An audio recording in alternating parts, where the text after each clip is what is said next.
제1부 진나라의 몰락과 혼란의 시대, 제1건 천하의 불꽃이 타오르다, 제3장 여부리의 천금이롱. 여부리의 고뇌. 13살짜리 소년 정이 왕위에 오르자 승상인 여부리가 국정을 전담하게 되었음은 말할 것도 없었다. 나의 아들이 왕이 되었고 태우인 주인은 정부이다 보니 이제 진나라는 사실상 나의 나라다. 사람 장사에 큰 뜻을 품고 큰 일을 도모한 지 14년 만에 여부리는 마침내 진나라의 최고 권력자가 된 것이었다. 남편이 죽고 나자 주희의 애욕은 더욱 강렬해졌다. 그도 그럴 것이 지금까지는 남편의 눈을 속이느라고 애를 먹어왔지만 이제는 그런 신경을 쓸 필요가 없어졌기 때문이었다. 그녀는 본시부터 체질적으로 음탕성이 강한 데다가 여자 31살이면 생리적으로 절정의 시기였던 것이다. 그러기에 그녀는 욕정이 발동하기만 하면 낮과 밤을 가리지 아니하고 승상부로 사람을 보내 여부리를 태우궁으로 불러들이기가 보통이었다. 어느 날 여부리가 승상부에서 국무를 보고 있노라니까 시녀 하나가 조심스럽게 다가오더니 태우마마께서 승상을 태우궁으로 급히 들라는 분부시옵니다.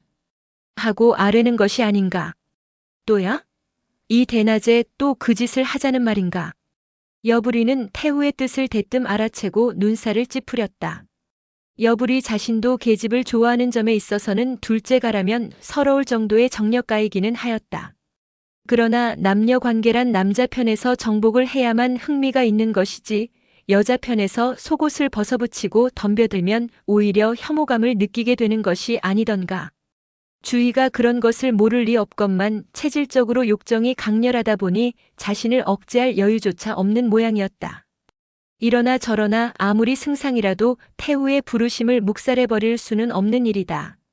왜냐하면 주희는 비록 주렴청정을 하는 실권자는 아닐지라도 공적으로는 엄연히 최고의 인물이기 때문이었다. 또 한 차례 고역을 치러야 할 판이로구나. 여부리는 속으로 그렇게 생각하며 시간이 훨씬 지난 뒤에야 태우궁으로 들어갔다. 태우는 좌우에 시녀 한 명씩을 거느리고 의자에 높이 앉아 있었는데 무엇 때문인지 얼굴에 오기가 충만해 있었다.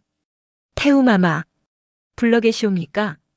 시녀들의 앞인지라 여부리는 머리를 조아리며 말하는 수밖에 없었다. 그러자 주인은 벼랑간 벼락같이 소리를 질렀다. 승상은 그것을 몰라서 물어보시오. 승상을 부른 것이 언제의 일인데 이제야 들어오시오. 승상은 태우인 나를 뭘로 알고 분부거행이 그처럼 더디오. 여부리는 속으로 코웃음을 쳤다. 태우 좋아하시네. 이불 속에서도 태우란 말인가. 그러나 시녀들의 앞인지라 깍듯이 사과를 하는 수밖에 없었다. 황공하옵니다. 국무가 번다하여 분부거행이 부득이 늦었사오니 관용하시옵소서. 태우 주인은 정색을 하고 국무에 바빠서 그랬다면 오늘은 특별히 용서하리라. 그 대신 차후에는 분부거행에 일각의 지체함도 없도록 하시오. 아시겠소? 하고 앙큼스럽게 나오는 것이 아닌가. 명심하겠습니다. 주인은 그제서야 좌우의 시녀들을 돌아보며 너희들은 물러가 있거라. 시녀들이 방에서 나가버리자 주인은 여부리에게 이리처럼 덤벼드는데 그제서 알고 보니 그녀는 옷을 껍데기만 입고 있었을 뿐 정작 전신은 완전한 나체가 아니던가. 여부리는 주위를 힘차게 껴안으며 나무란다. 이거사 내가 태우라고 감히 나를 꾸짖는단 말이냐. 당신을 기다리다가 얼마나 괴로웠으면 그랬겠어요. 나의 애타는 심정도 좀 알아달란 말이에요. 아무리 그렇기로 시녀들 앞에서 승상의 채통만은 지켜줘야 할 게 아니냐. 나만 사랑해 주었으면 그만이지 승상이 무슨 필요해요. 당신이 너무너무 그리웠어요. 나를 으스러지도록 껴안아 주세요. 미칠 듯한 광태를 부리는 주희의 하문에서는 걸쭉한 액체가 흘러내리고 있었다. 주희는 그 방면에 있어서는 그처럼 상식을 초월한 변태적인 계집이었던 것이다. 그러기에 두어 차례 열풍을 치르고 나서 여부리가 이제 그만 내일이 또 있지 않느냐. 하고 물러설 기색을 보이자 주인은 내일은 내일이고 이제 막 시작인데 벌써 그만두면 어떡해요. 하고 나온다. 그렇게 나오니 아무리 여불위라도 손을 들지 않을 수가 없었다. 모든 일에는 절제와 한도가 있어야 한다. 아무리 즐거운 일이라도 한도를 넘으면 고통으로 변하는 법이 아니던가. 여부리는 주희와 맹렬한 교접을 계속하다가 문득 자기 집에 거느리고 있는 미녀들을 연상하였다. 그들은 17, 18세의 소녀들이어서 바야흐로 피어나는 꽃봉오리처럼 신선한 맛이 넘쳐 있었다. 따라서 그들과 접촉하고 나면 기분이 상쾌해지며 몸이 젊어지는 듯한 느낌조차 들었다. 그런데 주희와의 접촉에서는 농후한 쾌락이 있는 반면에 피로감을 현저하게 느끼게 되지 않는가. 내 나이 이미 40을 넘었으니 이제는 주희를 멀리하는 것이 상책이 아닐까. 그러나 암코양이처럼 표독한 주희에게 감히 그런 말은 할 수 없었다.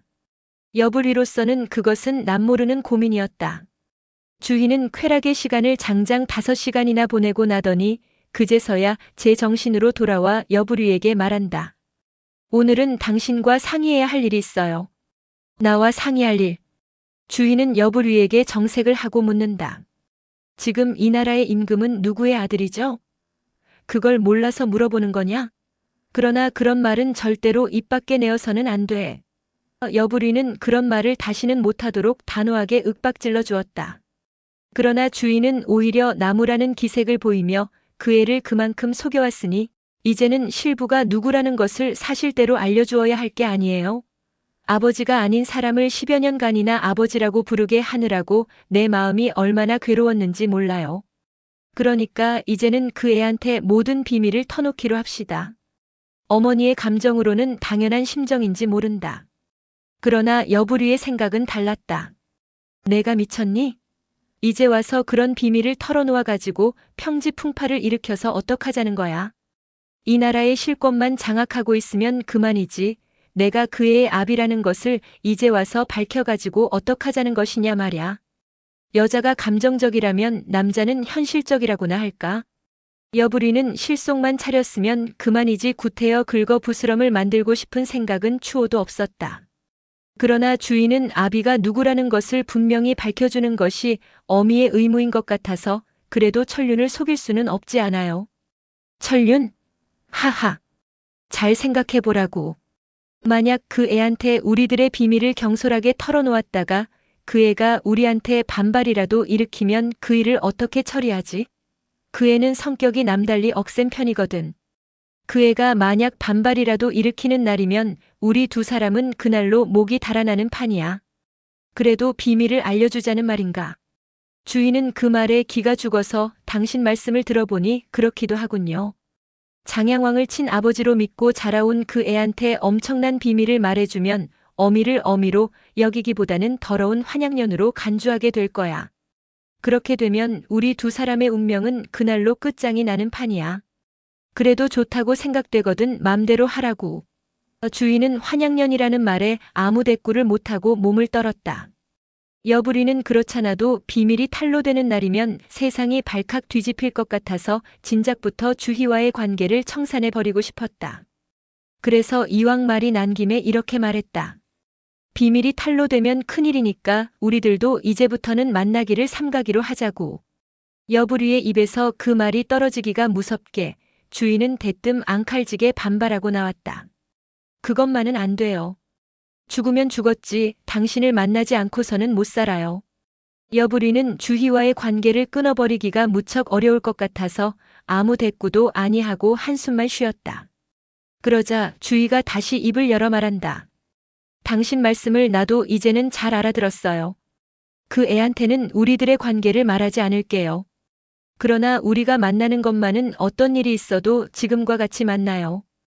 응, 알았어. 그러면 또 만나기로 하자고. 여불이는 부랴부랴 옷을 추려입고 태우궁을 나오려 하였다. 그러자 주인은 벼랑간 무슨 기발한 생각이라도 떠오른 듯 여불이의 팔을 움켜잡으며 우리 이렇게 하면 어떻겠어요? 무엇을 어떻게 하자는 거야? 그 애더러 당신을 중부라고 부르게 하면 어떻겠어요? 중부. 그건 또 무슨 소리야? 당신은 그 애의 가짜 아버지였던 장양왕의 생명의 은인이었으니까 그 애더러 당신을 중부라고 부르게 할 수는 있지 않아요. 중부란 작은 아버지라는 소리지만 그것도 아버지임에는 틀림이 없지 않아요. 여자들은 자기 자식에게 아비가 누구라는 것만은 기어이 알려주고 싶은 본능이 있는 모양이었다. 주희에게도 그런 집념이 강한 것을 알고 여불이는 너털 웃음을 지으며 비밀만 탄로되지 않는다면 그런 것은 맘대로 하라고. 여불이가 그 한마디를 내던지고 태우궁을 나오고 있노라니까 문득 후원에서 여자들의 깔깔거리는 웃음소리가 들려오고 있었다. 아, 저게 무슨 소리냐? 이상한 예감이 들어서 발소리를 죽여가며 후원으로 다가가 보니 아까 태우를 모시고 있었던 시녀들이 나무 그늘 아래에서 서로를 부둥켜 안고 돌아가면서 그것만은 안 돼요. 죽으면 죽었지 당신을 만나지 않고서는 못 살아요. 하고 조금 아까 주희가 이불 속에서 앙탈하던 말을 곧이곧대로 조잘대며 깔깔거리고 있는 것이 아닌가. 물어보나 마나 그녀들은 방문 밖에서 두 사람의 치정행위를 낱낱이 엿듣고 있었음이 분명하였다. 그렇다면 저 애들은 우리의 비밀을 모두 알고 있을 것이 아닌가. 생각이 거기에 미치자 제 아무리 대담무쌍한 여부리도 공포감을 금할 길이 없었다. 그리하여 그는 시녀들 앞으로 불쑥 다가오면서 너희들 거기서 무엇들 하고 있느냐 하고 호통을 지름과 동시에 가슴속에 품고 있던 빗으로 두 시녀를 즉석에서 찔러 죽이고 말았다. 그로써 비밀 탄로를 사전에 봉쇄해버릴 수 있는 것은 천만다행이었다. 그러나 그 비밀이 과연 얼마나 계속될 수 있을 것인가. 꼬리가 길면 언젠가는 반드시 밟히게 마련이기에 여부리에게는 주희와의 관계가 점점 골칫거리가 되고 있었다. 소년왕의 진노. 화창한 어느 봄날 진도 함양에서 50리쯤 떨어져 있는 교회의 넓은 초원에서는 아침부터 난데없는 진조대전이 벌어지고 있었다. 그것은 조나라를 가상적으로 한 군사연습이기는 했지만 치열한 공방전은 실전과 조금도 다를 바가 없었다. 진군의 총사령관은 15살의 소년왕 자신이었고 조군의 총사령관은 진나라의 명장인 몽호 장군이었다. 마상의 소년왕은 장검을 하늘 높이 치켜들고 적진으로 달려나가며 적을 격파할 때는 바로 이때이다. 진군은 용맹과감하게 총돌격을 감행하자 하고 소리치자 만여 명의 군사들은 마치 호랑이 떼처럼 포효성을 지르며 적진을 향하여 휩쓸려 나갔다.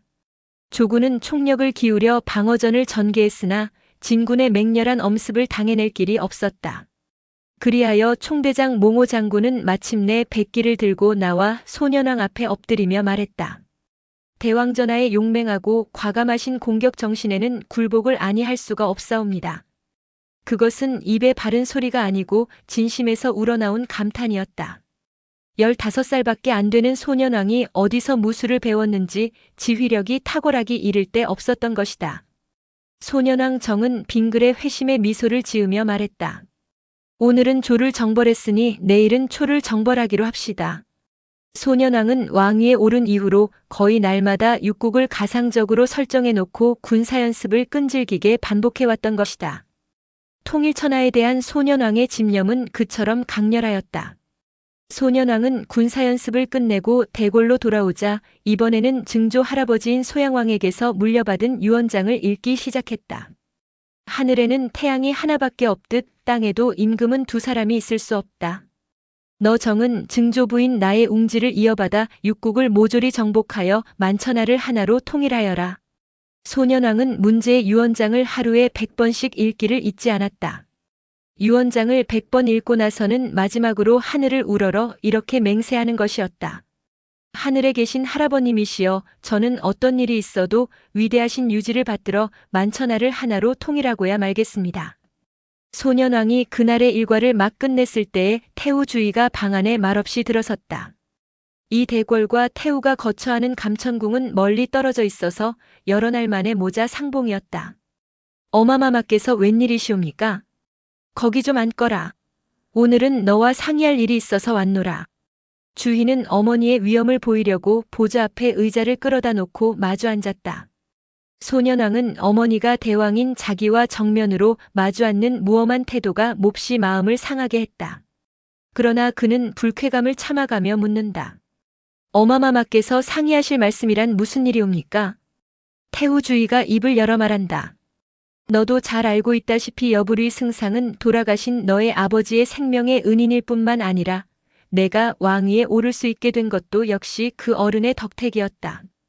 그러므로 너는 이제부터 그 어른을 단순히 승상으로만 모실 것이 아니라 중부라는 칭호로 아버지처럼 모시는 것이 어떻겠느냐?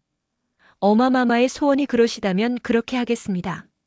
소년왕은 즉석에서 수락을 하고 나서 이번에는 제가 어마마마에게 엄명을 내려야 할 일이 하나 있사옵니다. 하고 말하는 것이 아닌가. 주인은 이 말에 깜짝 놀랐다. 아니, 엄명이라니? 아들이 어미에게 엄명을 내리는 일도 있느냐? 소년왕은 그 말을 들은 채도 아니하고 더욱 준엄한 표정을 지으며 나는 이 나라의 임금입니다. 따라서 비록 어머님이라 할지라도 나의 명령에는 복종을 하지 않을 수가 없는 것이옵니다.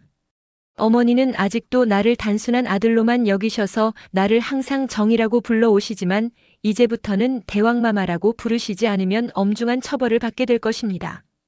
지금도 대왕인 나를 무시하고 옥좌에 마주 앉아 계시는데 비록 태우라 할지라도 그런 무엄한 버릇은 용서할 수 없사옵니다. 지금 당장 자리를 옆으로 옮겨주십시오. 주인은 전신에 소름이 끼쳐와서 의자를 옆으로 비켜 앉으며 내가 아직 대왕을 어린 자식으로만 여겨서 무엄하기 짝이 없었습니다. 하고 자기도 모르게 머리를 조아리며 존댓말을 썼다. 소년왕은 그제서야 웃으며 말했다. 자고로 임금은 절대권자입니다. 그 절대권을 어마마마가 유린하시면 무슨 재주로 대왕의 권위를 유지해 나갈 수가 있어오리까? 그 점을 각별히 유념해 주소서. 여승상을 중부라고 부르도록 하라는 분부는 승상을 곧 불러서 그렇게 하도록 하겠습니다. 태후 주인은 대궐을 물러나오면서도 공포감을 금할 길이 없었다. 소년정은 자기 아들이면서도 이제는 맘대로 할 수 없는 이 나라의 대왕이라는 사실을 새삼 깨달았기 때문이었다. 여승상과의 관계를 말하지 않아 천만다행이었다. 만약 그 일이 알려지는 날이면 여승상의 말대로 우리 두 사람은 목이 달아날지도 모를 일이 아닌가. 그날부터 주인은 모자간의 애정을 완전히 상실하고 말았다. 태후 주의가 나가자 소년왕은 시종에게 명한다. 여승상을 곧 입궐하도록 일러라. 대왕마마 불러 계시옵니까? 여부리가 부랴부랴 입궐하여 부복하자 소년왕은 가벼운 미소를 지으며 말한다. 승상은 국무를 처리해 나가시느라고 수고가 많으시오. 오늘은 승상에게 기쁜 소식을 하나 전해드리려고 입궐하도록 하였소. 무슨 분부인지는 모르오나 홍운이 만극하옵니다. 기쁜 소식이란 다름이 아니라 승상은 선왕의 생명의 은인이신 까닭에 오늘부터 나는 승상을 중부라고 부르기로 하겠소. 따라서 경은 공적으로는 이 나라의 승상이지만 사적으로 나의 중부가 되는 셈이요. 물어보나 마나 그것은 주의가 배후에서 농간을 부렸음이 분명하였다. 분에 넘치는 영광, 고마우신 말씀 다할 길이 없사옵니다.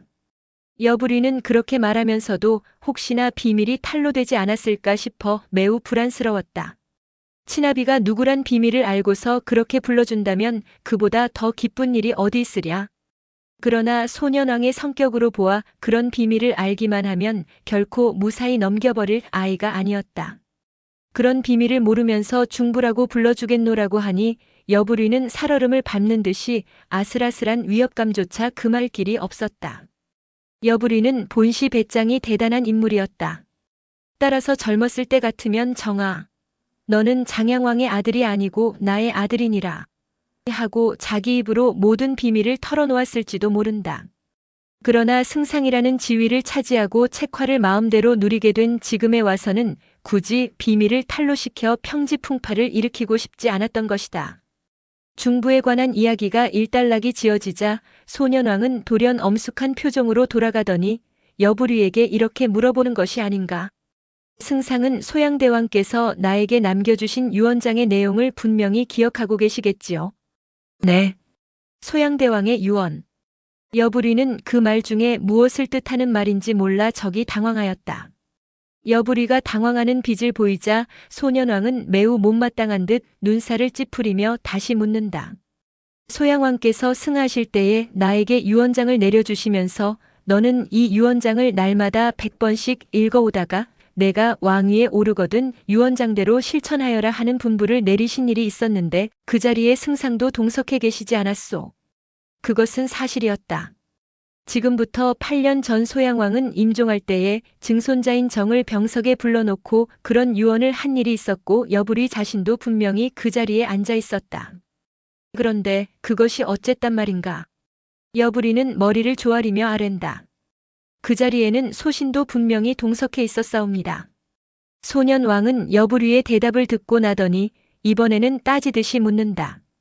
그 자리에 동석하고 계셨다니 승상은 유언장의 내용을 상세히 기억하고 계실 게 아니오. 여부리는 매우 난처하였다. 8년 전 황망 중에 들었던 유언장의 내용을 어떻게 기억할 수 있단 말인가. 자세하게는 기억하지 못하나 육국을 모조리 정벌하여 천하를 통일하라는 유언이셨던 줄로 알고 있사옵니다. 소년 왕은 고개를 끄덕이며 잘 알고 계시구려. 이왕이면 그 유언장의 내용을 나에게 암송하여 들려주실 수 없겠소. 너무도 뜻밖의 요구에 여부리는 어안이 벙벙하였다. 8년 전에 무심코 들어넘긴 유언장의 내용을 어떻게 암송할 수 있으리란 말인가. 이해가 분수가 없어도 유망부동이지 내가 그것을 어떻게 암송할 수 있으리란 말인가. 그것이 무리한 요구임은 말할 것도 없었다. 그러나 상감의 하문을 잘못이라고 말할 수는 없는 일이다. 여부리는 머리를 조아리며 이렇게 대답하는 수밖에 없었다. 매우 송구한 말씀이오나 유언장의 내용을 황망 중에 들었기 때문에 천하를 통일하라는 요지는 기억하고 있사오난 유언장 전문은 기억을 못하옵니다. 오국동맹. 그 무렵 진나라의 영토는 광범하기 이를 데 없었다. 북방 경계선은 멀리 호령, 곡구의 요충해까지 이르렀고 남방으로는 경수양자강 지류와 위수항하 상류의 옥토를 비롯하여 파와 한중의 부를 독점하였고 서쪽으로는 농과 서촉의 태산 줄령이 자연의 요새가 되어 주었고 동쪽으로는 함곡관과 효산 등이 천연적으로 난공불락의 성체가 되었다. 따라서 남을 침략하기는 쉬워도 남에게 침략을 당할 걱정은 거의 없었다. 게다가 군사는 막강하고 무기도 풍부하였다. 그러면 중원의 황하유역의 6나라 실정은 어떠했던가? 그들 6나라는 황하유역의 비옥한 평야에 소재하는 데다가 기후마저 온화하여 백성들은 농사를 지어 먹기가 이상적이었고 인문 또한 일찍부터 발달하여 문화가 찬란하게 개화되어 있었다. 조, 위, 한, 초, 제 등이 모두 그러하였다. 다만 그들의 영토가 비좁고 병력이 미약하여 진나라와는 비교가 되지 않았다. 그러니까 진이 중원제국을 삼켜먹고 싶은 욕망이 굴뚝같이 솟구쳐 올랐음은 너무도 당연한 일이었는지 모른다. 그러기에 일찍이 소양왕은 육국을 병탄하고 싶은 야욕에서 70평생을 전야에서 보낸 바 있었거니와 소년왕 정도 증조 할아버지의 뜻을 물려받아 가지고 등극한 그날부터 통일천하의 야망이 불타오르고 있었다. 그리하여 진작부터 실전을 방불케 하는 군사훈련을 계속해 오면서 시간만 있으면 많은 신하들을 거느리고 전국을 순회하며 내정도 게을리 하지 않았다. 나이에 비해 너무도 숙성한 소년왕이었다.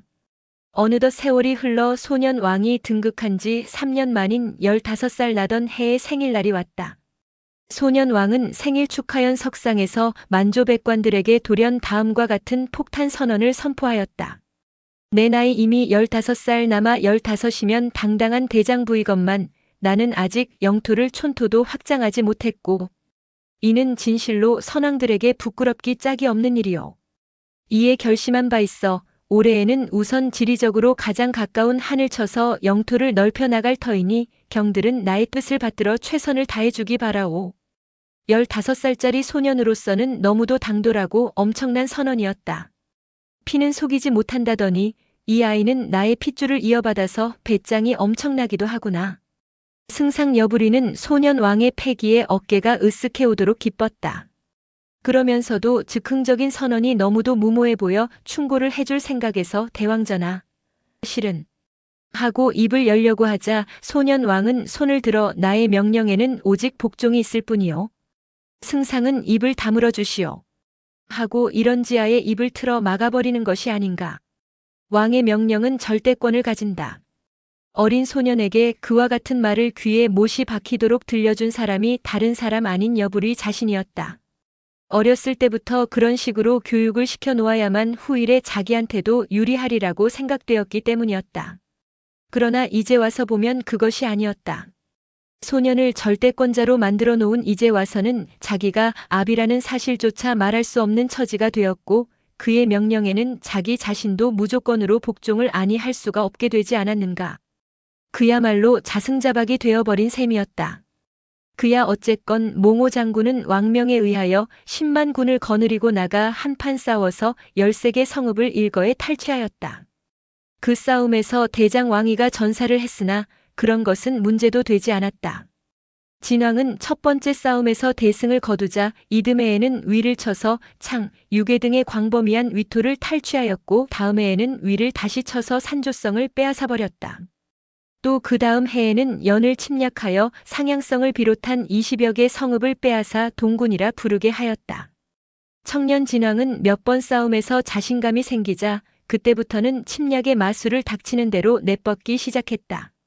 사태가 그렇게 되고 보니 인접 국가들은 마음을 놓을 수가 없게 되었다. 어느 날 초에 효열왕이 재상 춘신군을 불러 상의한다. 변방의 이리가 지금은 비록 위와 연만을 침략하고 있지만 머지않아 우리한테도 마술을 뻗어올 모양인데 재상은 그 문제를 어떻게 생각하시오? 춘신군은 식객을 3,000명이나 거느리고 있는 지혜로운 사람인지라 그는 왕에게 이렇게 대답한다. 진의 목적은 천하를 통일하는 데 있사옵니다. 그러므로 언젠가는 우리한테도 침략의 마술을 뻗어올 것은 명약관화한 일이옵니다. 만약 그런 경우에는 우리만의 힘으로는 변방의 일위를 당해내기가 어려울 것이 아니오. 물론 그렇습니다. 그러므로 지금부터 대책을 세워야 합니다. 대책이라면 어떤 것이 있겠소? 우리가 선수를 쳐서 진을 쳐서 없애야 하옵는데 그러자면 조, 위, 연 등과 군사동맹을 맺어가지고 진을 공동으로 쳐부술 밖에 없사옵니다. 그들이 우리의 말을 쉽게 들어줄까요? 평화시라면 어렵겠지만 연과 한은 지금 당장 진의 침략에 고통을 겪고 있는 중이므로 우리가 군사동맹을 제시하면 그들은 쌍수를 들어 환영할 것이옵니다. 모든 일에는 사전 대비가 최상이니까 그러면 경히 그 일을 시급히 추진해 보아 주시오. 이리하여 춘신군은 군사동맹의 중책을 띠고 4개국 순방의 길에 올랐다. 춘신군의 군사동맹 제안은 가는 곳마다 대환영을 받았다. 그도 그럴 것이 침략자 진을 치기 위해 군사동맹을 맺자고 하는데 어느 나라가 싫다고 할 것인가. 자기네가 살기 위해서도 군사동맹은 절실히 필요했던 것이다. 군사동맹이 체결되자 연합군은 진왕 6년에 드디어 진을 치려고 출동하였다. 조, 한, 연은 각각 군사 5만 명씩을 차출하였고 위는 10만 명을 파견하였고 초는 15만 명을 동원하였다. 춘신군은 40만 대군을 거느리고 정진의 길에 올랐다. 그리하여 진의 전초기지인 수릉성으로 노도와 같이 쳐들어가니 성주 왕을이 크게 패하여 성을 포기하고 함양으로 도주하고 말았다. 이에 연합군은 기세를 올려 함곡관으로 진격을 계속하였다. 한편 수릉 성주 왕을은 함양으로 도망해서 어전에 엎드려서 중과부적으로 어쩔 수 없이 성을 내주었사오니 대왕께서는 엄벌을 내려주시옵소서 하고 석고대죄하니 진왕은 위로의 말을 하면서 1승 1패는 병가의 상사인데 한 번쯤 패했다고 어찌 그대를 처벌하리오. 그리고 어전에 시립해 있는 군신들을 둘러보며 묻는다.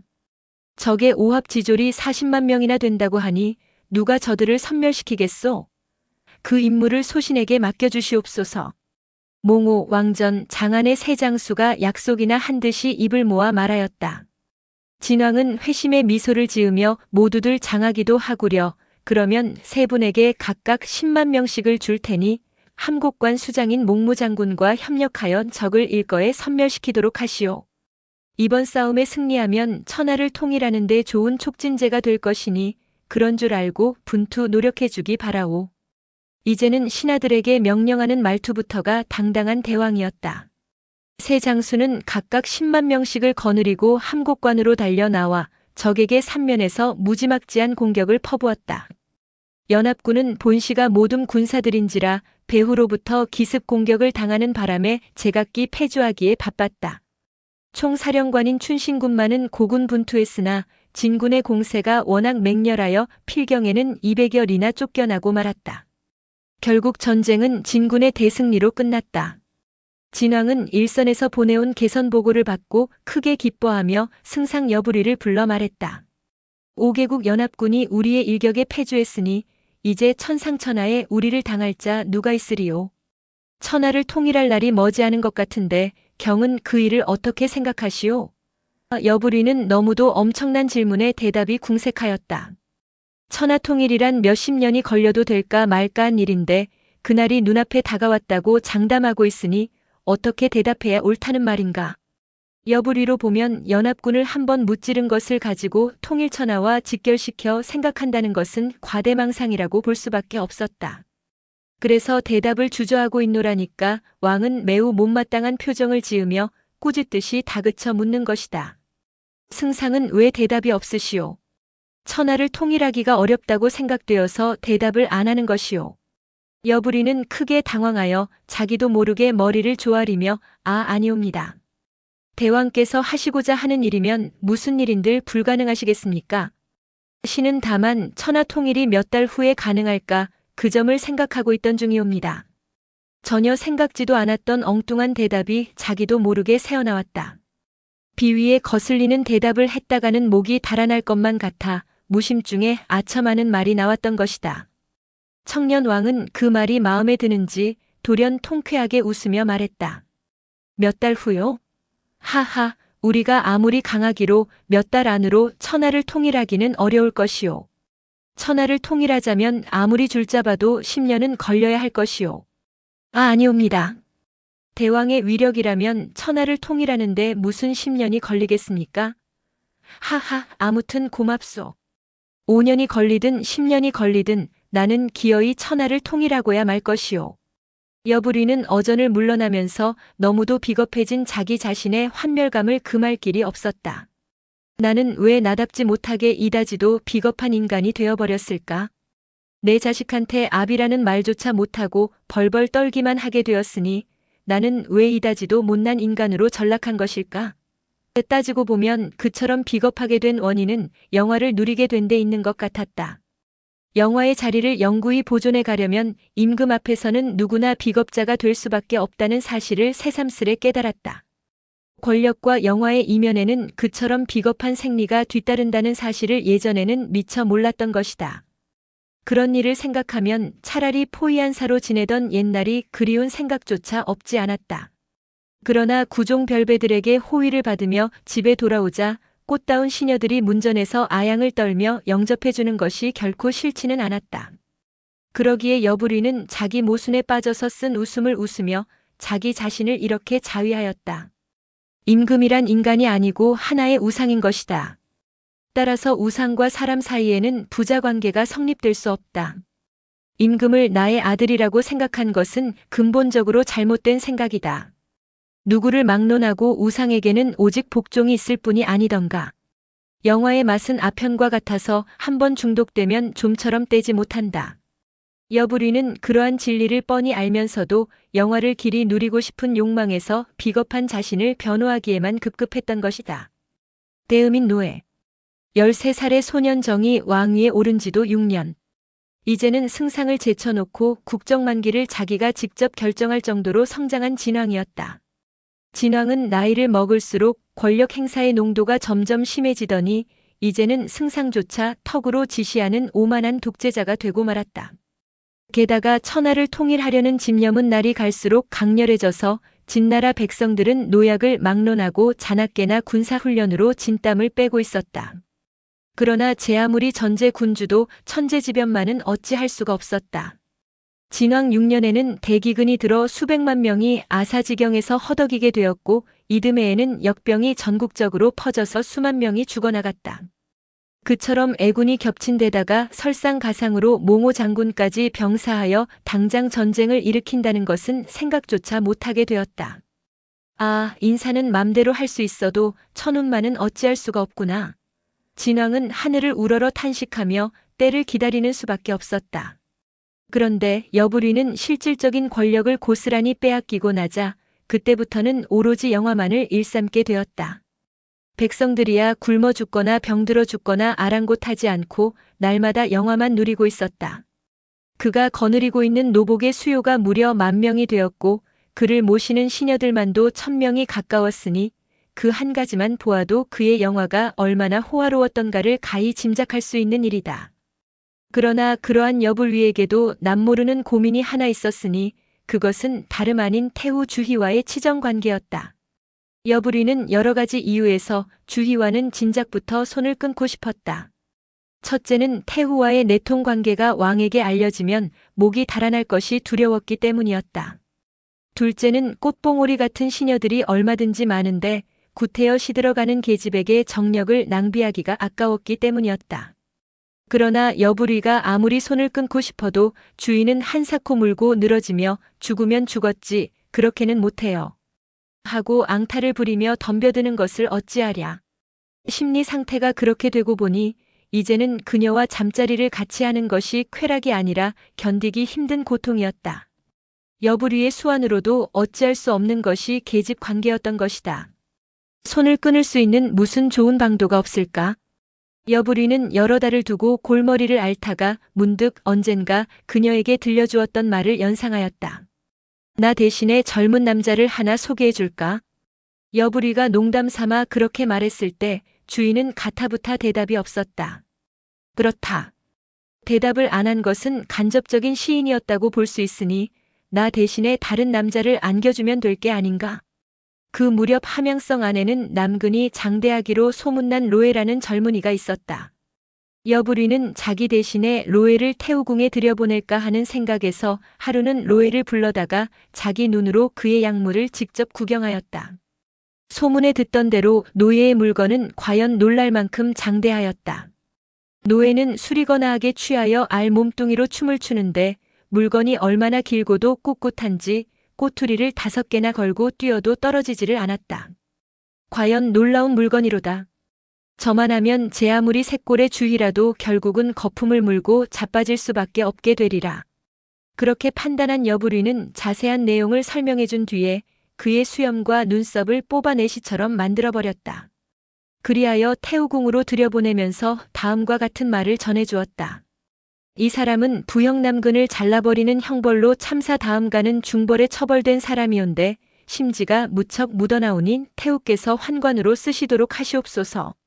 로에를 태우궁으로 들여보낸 뒤로는 주인은 여부리를 일체 부르지 않았다.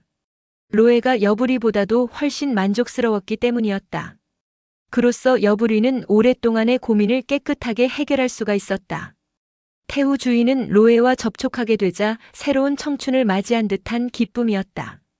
로에와의 애정이 얼마나 흡족스러웠던지 태우 주인은 몇 달 후에는 임신까지 하였다.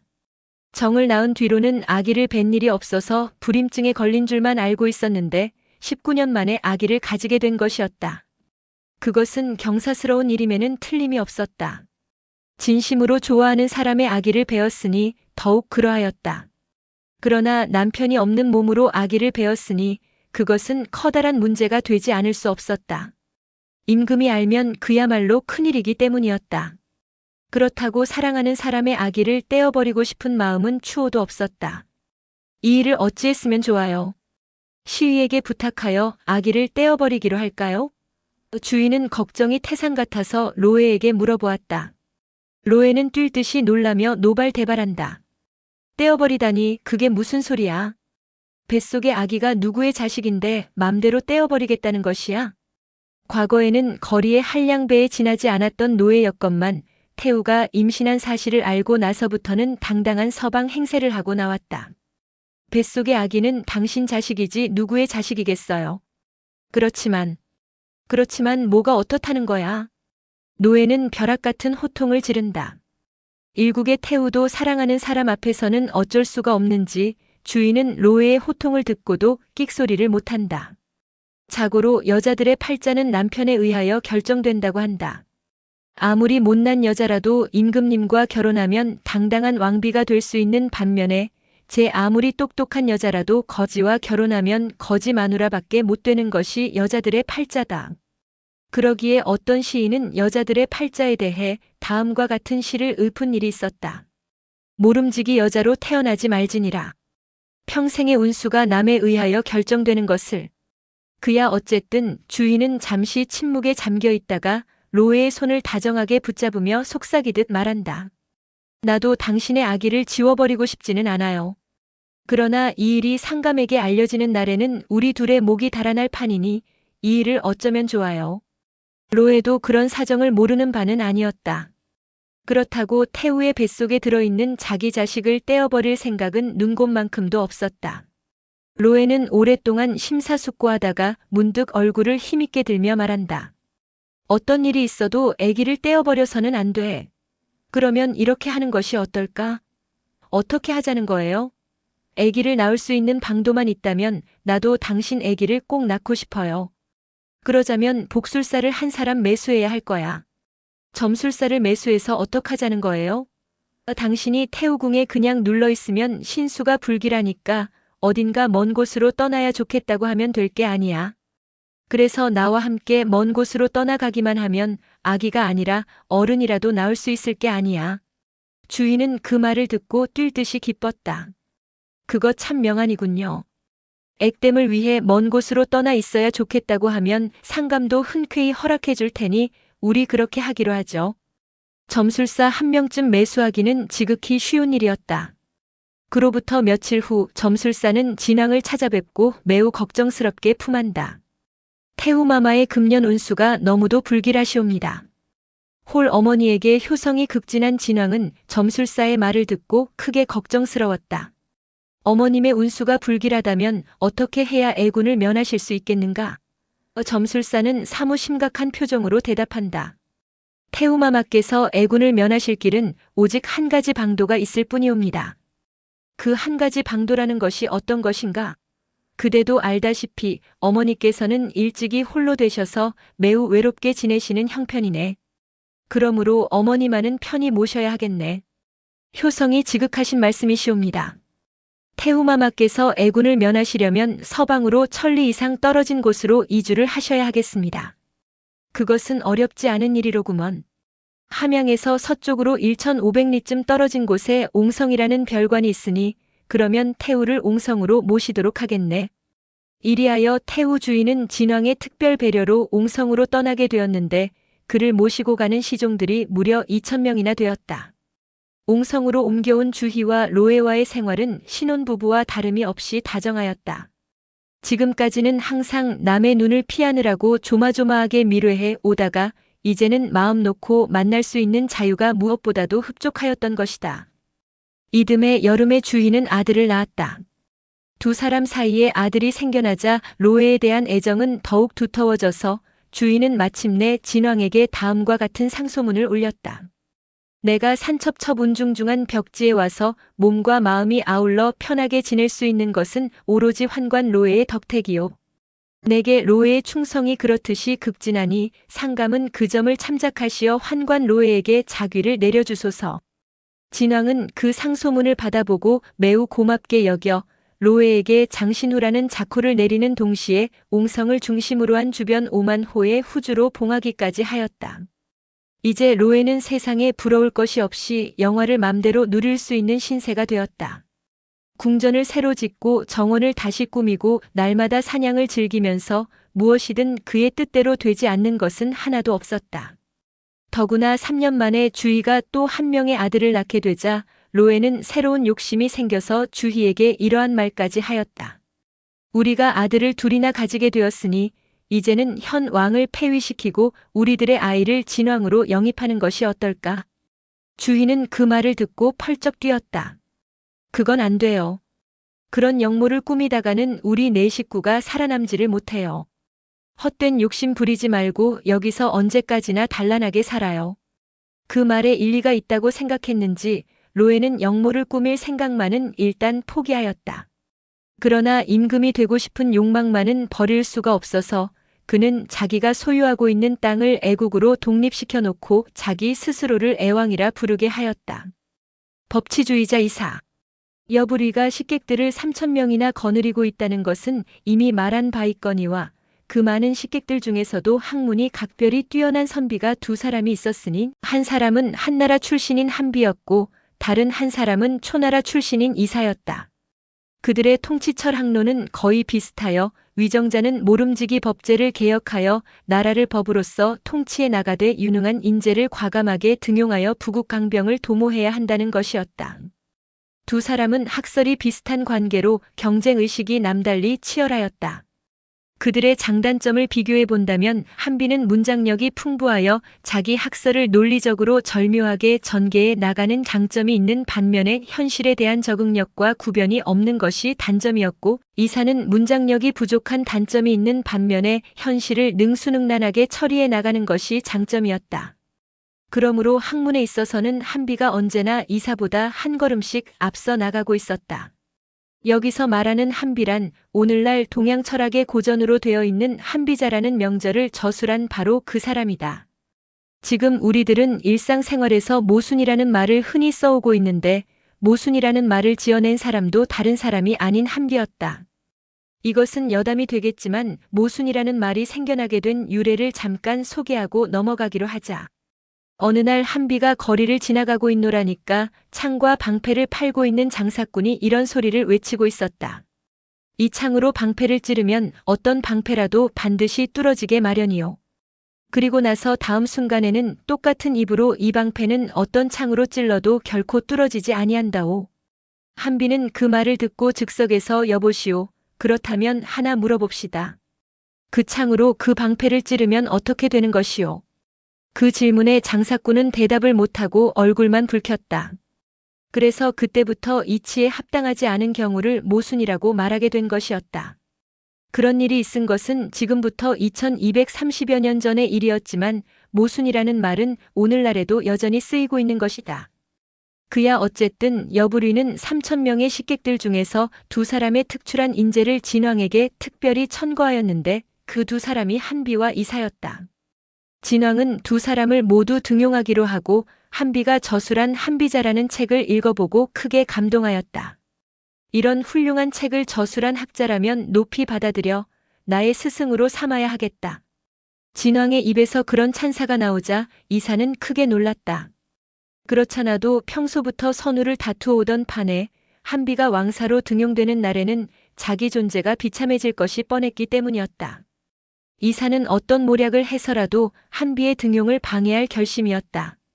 그러나 자기가 직접 나서서 모함하다가는 오히려 뒤잡힐 것 같아서 대부 요가라는 친구를 내세워 진왕에게 이렇게 품하게 하였다. 우리는 머지않아 한나라를 정벌할 계획이옵니다. 그런데 한나라의 선비인 한비를 중용하셨다가 후일에 그가 우리를 배반하고 자기 나라로 돌아가면 어찌 될 것이옵니까? 어쩌면 한비는 우리의 내정을 염탐하려고 왔는지도 모르오니 차제에 그를 엄벌에 처해야 옳을 줄로 아뢰옵니다. 진왕은 그 말에 크게 놀라며 그자를 당장 하옥시켜라. 한비가 옥에 갇히자 이사와 요가는 곧 독약을 보내 한비를 독살시키고 말았다. 진왕은 얼마 후에 생각을 달리하여 한비를 다시 만나보려고 불렀으나 그때의 한비는 이미 이 세상에 없는 사람이었다.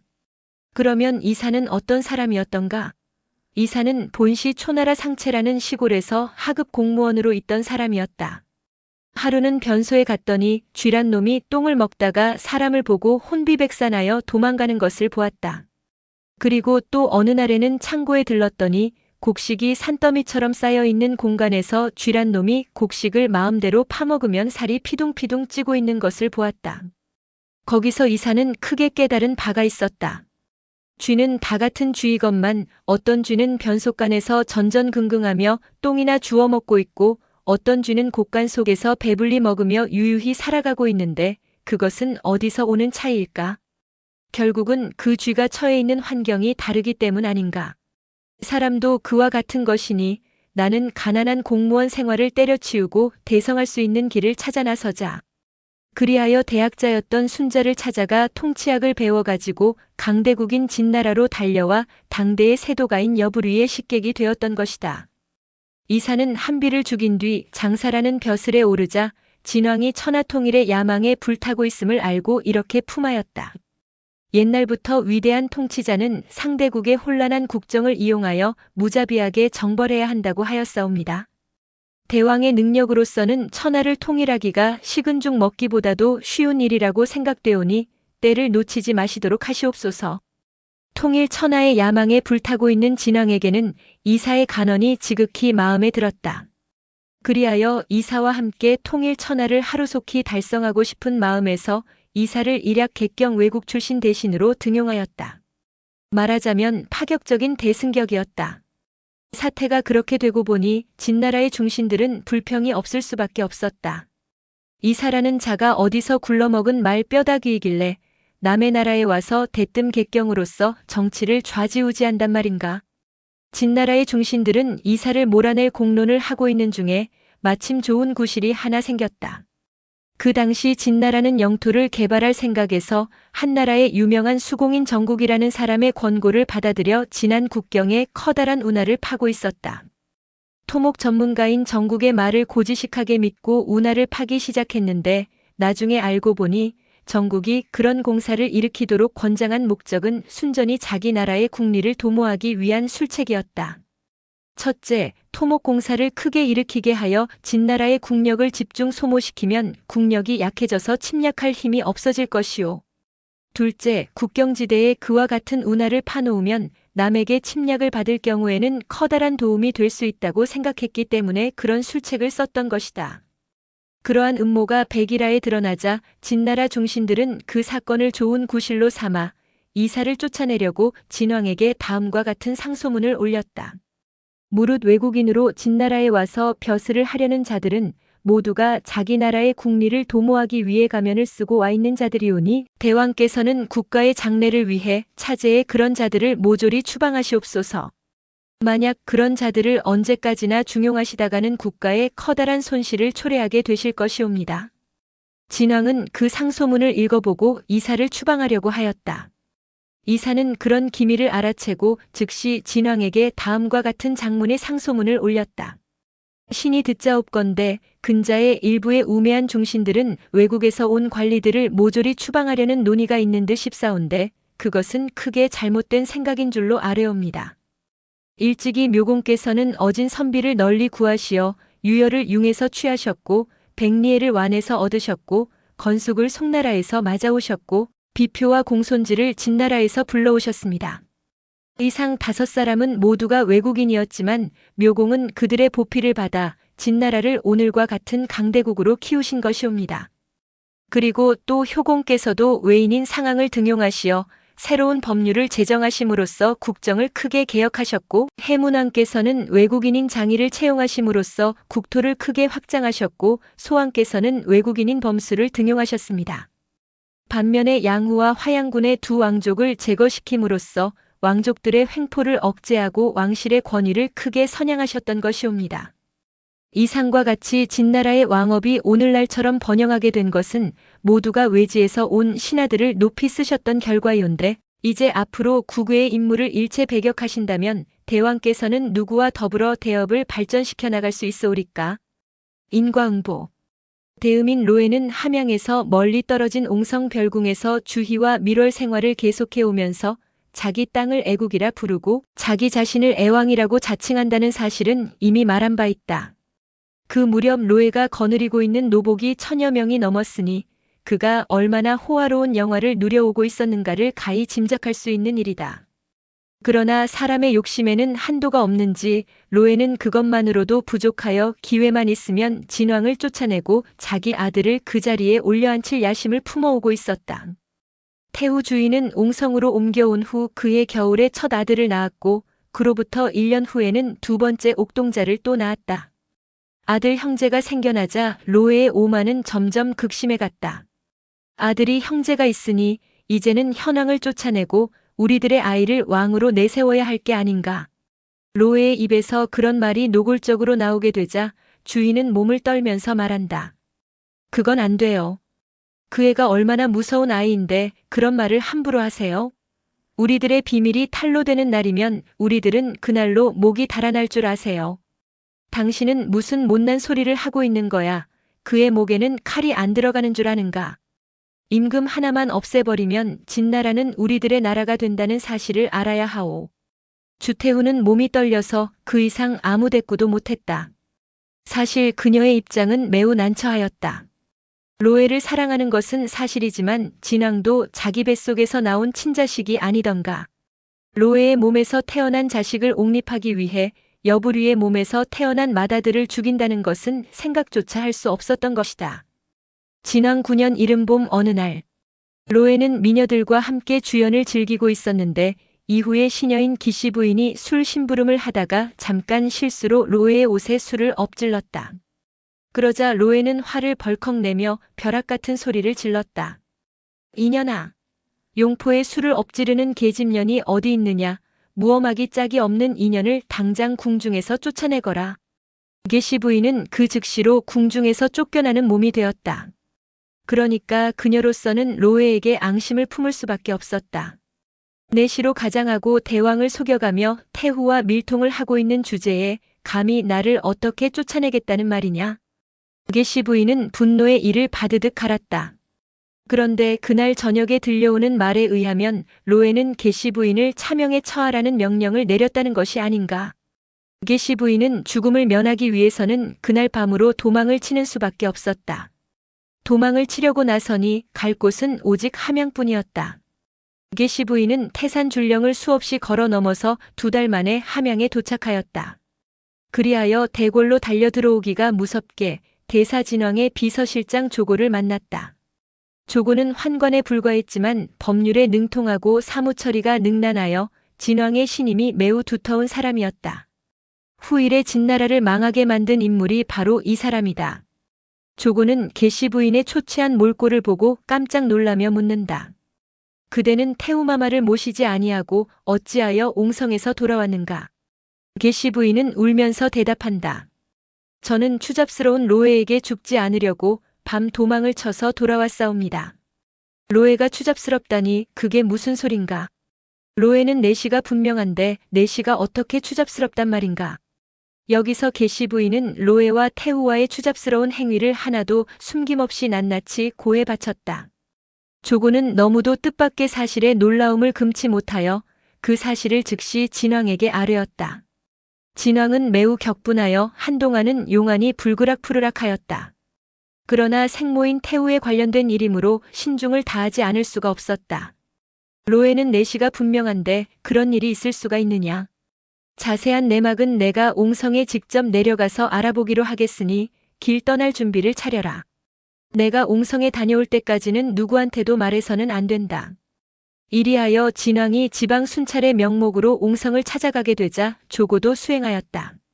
한편 로에는 진왕이 지방 순찰 중에 옹성에 들른다는 소식을 듣고 크게 기뻤다. 이번 기회에 진왕을 없애버리고 자기 아들을 올려 세울 마음을 먹은 때문이었다. 그리하여 로에는 가짜 옥새를 만들어 가지고 가까운 고을에 주둔하고 있는 근위부대와 근위기마대의 옹성으로 급히 모이라는 긴급군령을 왕명으로 내렸다. 진왕이 옹성에 도착하기만 하면 역적 도당을 소탕한다는 데의 명분을 내세우고 근위부대로 하여금 왕의 숙소인 기년궁을 급습하게 하여 진왕을 살해해버릴 계획이었던 것이다.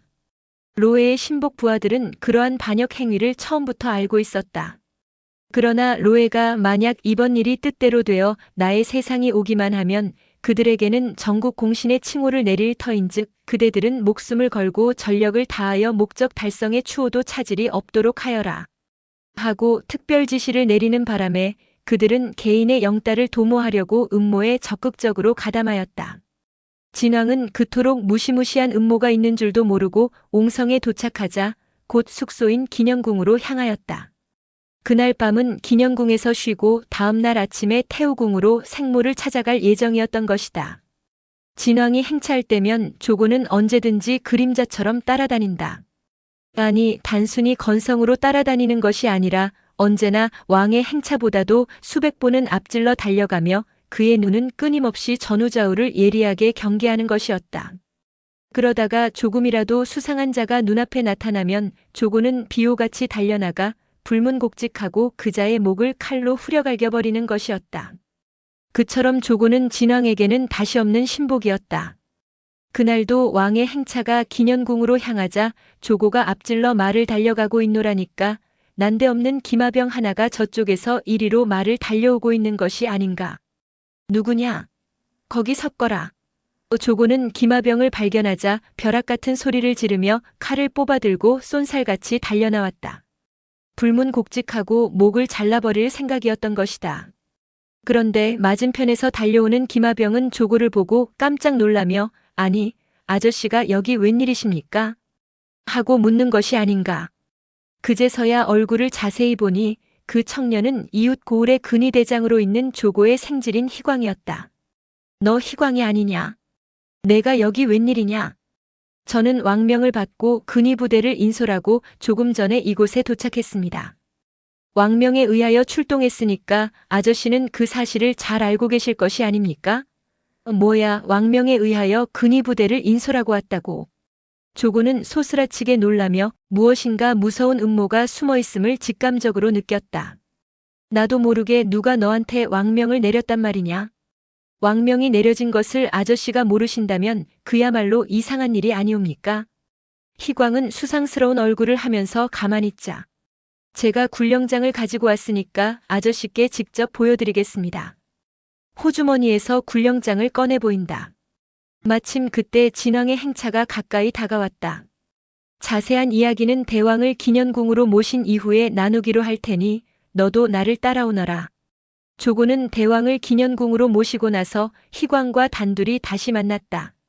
그리하여 굴령장을 자세히 검토해보니 거기에는 대왕의 옥새가 버젓하게 찍혀 있는 것이 아닌가.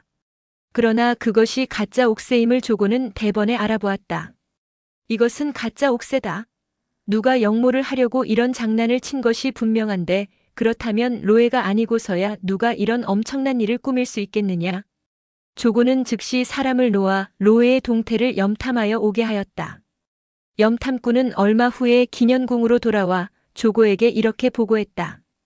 노에는 오늘 밤 축시를 기해 기년궁으로 대왕을 급습하여 대왕을 살해하고 자기 아들을 진왕으로 옹립할 음모를 꾸미고 있는 중이라고 하옵니다. 뭐야? 대왕을 살해하고 자기 아들을 진왕으로 옹립한다고. 조고는 몸을 후들후들 떨며 내가 그런 음모를 어떻게 알아냈느냐? 태우마마를 호위하는 병사 중에 제 친구가 한 사람 있어온데 음모의 내막을 그 친구에게서 자세하게 들었습니다. 그렇다면 태우마마도 이 사건에 관련이 되어 있다는 말이냐? 태우마마는 처음부터 그런 음모를 반대하고 계셨기 때문에 오늘 밤의 계획은 전혀 모르고 계신다고 하옵니다. 잘 알았다. 입을 굳게 다물고 있거라. 노예의 반역 음모는 의심할 여지가 없게 되자 조고는 곧 진왕에게 모든 것을 고해 바쳤다. 진왕의 분노는 대단하였다.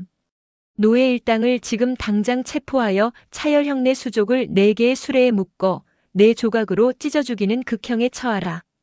그러나 조고는 침착하게 품한다. 그들은 축시에 거사하기로 되어 있는 관계로 자시에는 일당이 틀림없이 한자리에 모일 것이옵니다. 그때에 가서 일망타진하는 것이 상책일 줄로 아뢰옵니다.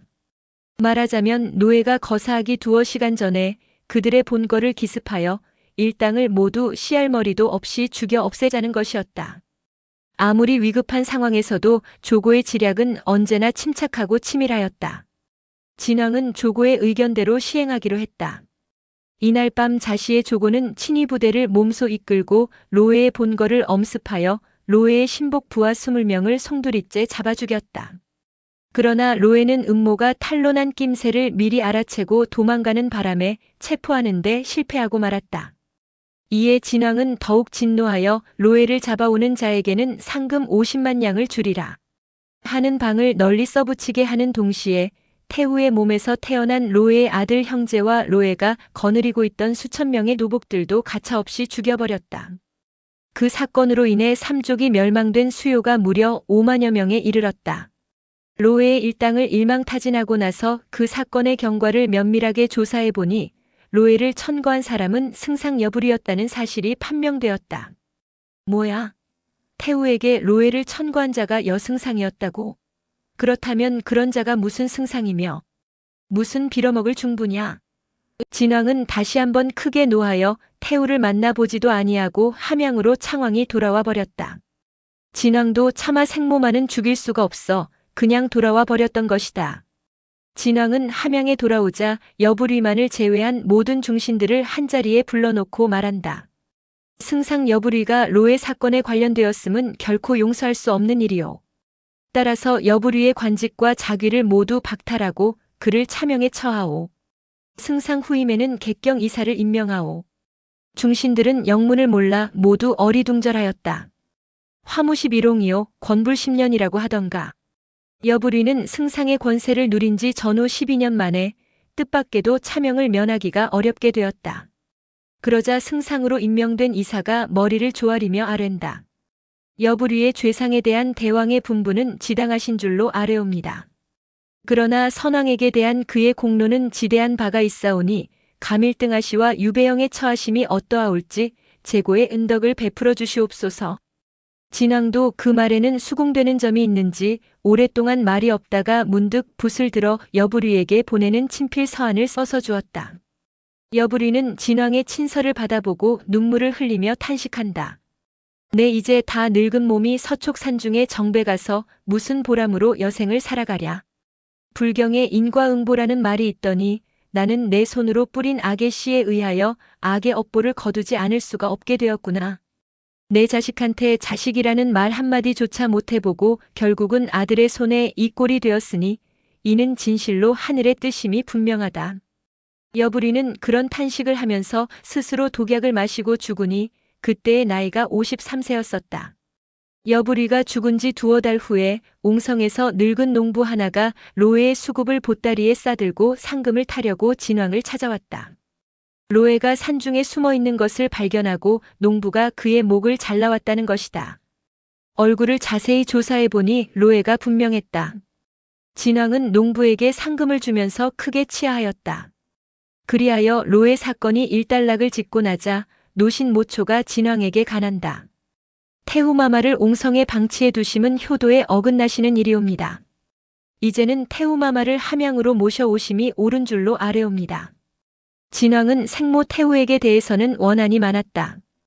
그러나 젊은 나이에 홀로 된 몸이니 그런 과오도 범할 수 있으리라 싶어서 그해 가을에 태후를 감천궁으로 다시 모셔왔다.